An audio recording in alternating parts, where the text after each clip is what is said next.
once had a teacher who changed my outlook on education from that point forward. Her name was Mrs. Ditmars. Not to brag or anything, but I was a pretty bright student that picked up on information very quickly. The only issue was that I would forget information as soon as I was tested on it.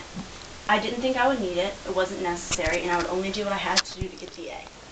I was in 3rd grade and I remember it like it wasn't that long ago.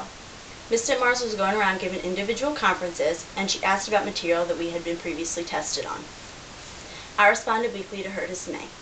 She asked me why I had done good on the test, but struggled to remember the material.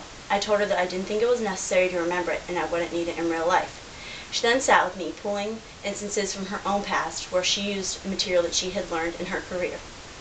Even though this may not be a significant event to most people, it was a significant event to me. Not only because the teacher said that acquired knowledge could be used in future situations, but because she took the time to show that she really cared. Teaching isn't a career for everyone, but due to my past experiences, it is my career goal. Even with disadvantages, such as low salary, hectic days, and furlough days, there are advantages, such as good benefits, including good health insurance and summer vacation, as well as they get to make a difference in the way people perceive themselves and education. Also, teachers can influence the future of our nation. It's very hard work and dedication, but it really pays off. In addressing the career of education, I find it necessary to tell many people that it may not be their ideal career. There is low salary, hectic times, furlough days, which all are downfalls to this career.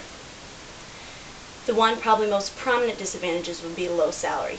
In Arundel County, you start out at about $40,000. Depending on the cost of living is how much the salary is. The lower the cost of living, the less you make.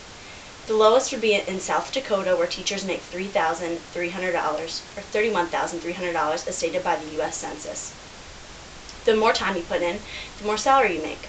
According to the U.S. Department of Labor, you could start at $40,000 and in 5 years you could be at $45,000. If you teach in high-needs, high-risk areas, you could also make more. Teaching also requires that you go through hectic days. It's not a normal 9-to-5 job. You're planning lessons, grading papers, helping students, which all require extra time. As Slavin states, you're also dealing with students that have IEPs, individualized learning programs, which require extra time and effort helping them. You also may have special needs students that are mainstreamed. As stated by Sadker and Littleman, these students are special needs students that are in regular classrooms, so they have equal opportunities. You also have disobedient children, and you can only do so much to to punish them. You can't yell at them and scream at them because you're a role model for the whole class.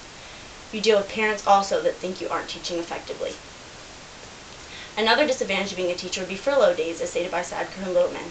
These are days built in by the county where teachers are required to stay home in order for costs to be cut due to a poor economy. This could also be due to the slowly rising presence of teachers. A poll by the International Labor Organization in 2002 said there are 59 million teachers worldwide. A poll by the U.S. Census press release in 2004 stated there are 6.2 million teachers in the U.S. alone. There are also legal issues associated with being a teacher. If you're charged with indecent exposure in public or you get a DUI, you can be fired because you're a role model to students. It's up to the principal of the school that you work in to make that decision. You can also be very severely charged if there are any sexual harassment charges against you. An example would be Deborah LaFave. She's a very attractive, regular-looking teacher who had a husband. She was charged with having sexual relations with a student.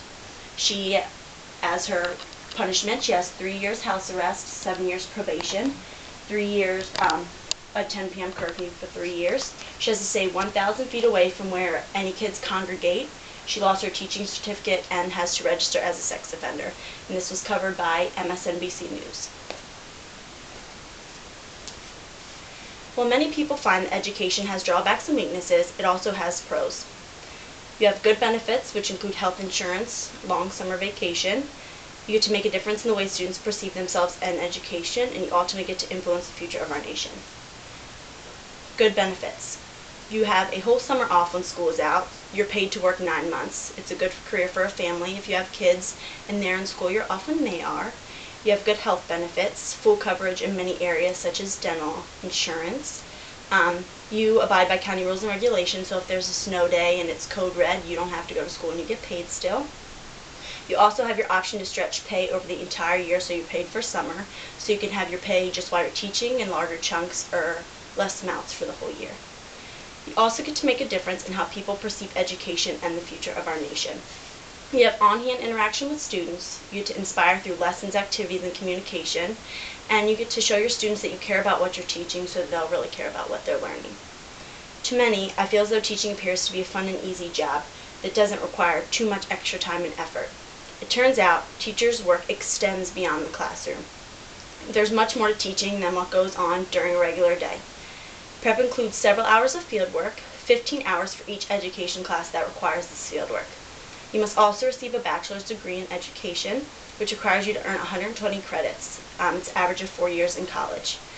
Work extends beyond the classroom. When you are teaching, you're grading papers at home, you're staying after to help struggling students, and you have meetings.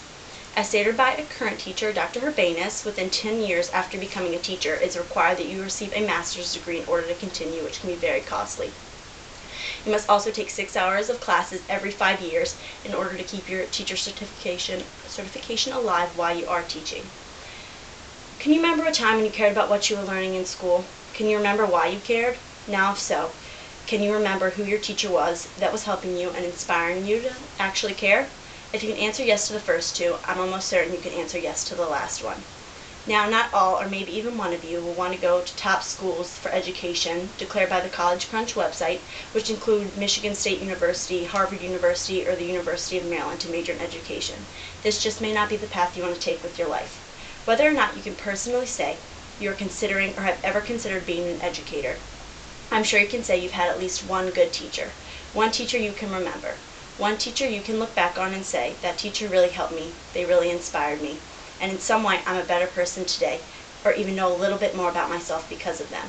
That is, after all, what I hope to have a student say about me one day. Oh, very good. Yay!